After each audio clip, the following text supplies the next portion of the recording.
Mimi rasmi kabisa kule swala la industry niliingia 2014. 2014. 12 sio mchezo. 2014 bwana, pale mimi ndo nilianza kujihusisha kule maswala na nikaona sehemu sahihi ni wapi.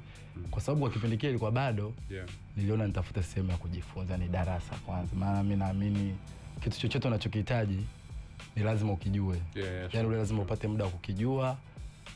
Kwa hiyo kama unakihitaji ukishakijua ndio unaweza ukatafuta namna moja au nyingine ya kukisogelea. Kwa hiyo mimi nilitafuta vikundi.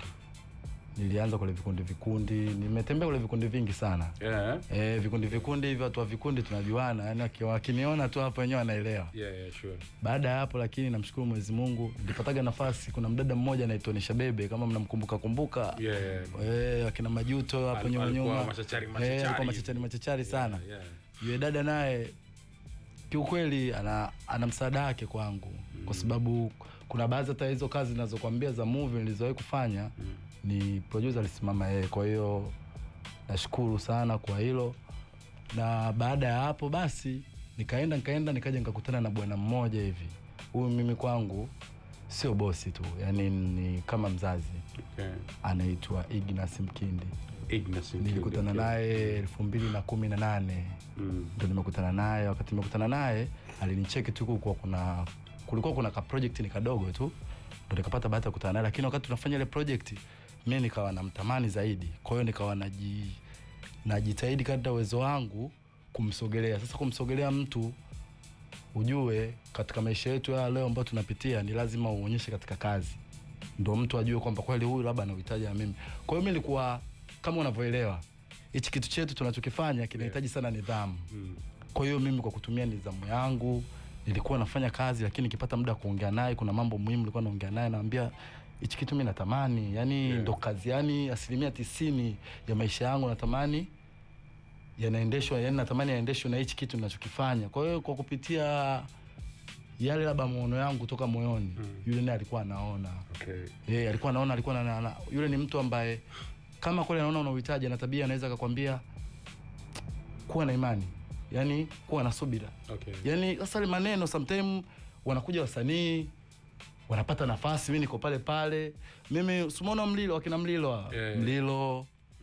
Tunamwona jamaa mmoja anamuita Robi Matalent, yule alikuwa kule Ikufuma. Wote kwa maana kipindi wale wanatoka, mimi niko benchi pale. Yani kwa sababu huyu ndo aliandika hata ile story ya Ikufuma. Huyu ndo mwandishi wa ile story. Kwa hiyo wakati ya wale wote wamepata yale mashavu, mimi nilikuwa benchi tu pale. Nilikuwa nyuma ya Ignas, lakini nilikuwa naamini wakati sahihi ndo wakati wa Mungu. Na leo Mwenyezi Mungu kabariki mpaka brother ananiambia hongera mdogo wangu. Ile hongera yake inanipa nguvu sana, kwa sababu mimi kuwa hapa tu ili kwangu ni kubwa sana. Kwa kipindi chote hichi ambacho ulikuwa uko benchi, ilikuwa ni unafanyaje? Ulikuwa unajaribiwa ama nini kilikuwa yani kwa kipindi ambacho nilikuwa niko benchi, brother, ukiambia uko benchi, yani sio kwamba labda mazoezini wewe hauwepo, kule vipengele vote unakuwepo. Unakuta kuna kazi nyingine zishakuja hapa, mimi sijaonekana, lakini labda nilikuwa kule crew.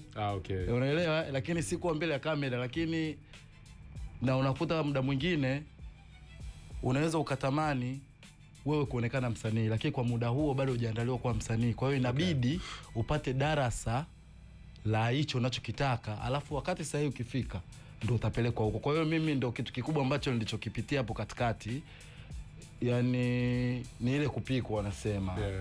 Na kupikwa unajua inasimamia kule vitu vingi sana, nidhamu, nje na nidhamu, kuwa msanii mzuri katika hicho unachoenda kukifanya. Kwa hiyo nashukuru kiukweli, yani umeona hii nembo hii. Hii nembo hii hao naitwa FOC, ndo sisi Film for Change. Film for Change. Hii ndo kampuni ya bwana Ignas Mkindi ambaye anashirikiana na madamu wetu mmoja anaitwa Sylvia. Na pia hata kule story ya Kete nadhani mmeona pale, ndo watu ambao walioshiriki kwa ukubwa kule swala la story. Kwa hiyo mimi kikubwa brother, mimi na mambo mengi sana, na nikisema eti leo niongee yote kwa leo muda hautoshi, ila namshukuru sana Mwenyezi Mungu kwa kweli kwa hapa. Hicho ndio kikubwa. Wewe usiogope, kisha tunakwambia muda ukikata au sio? Hivyo. FM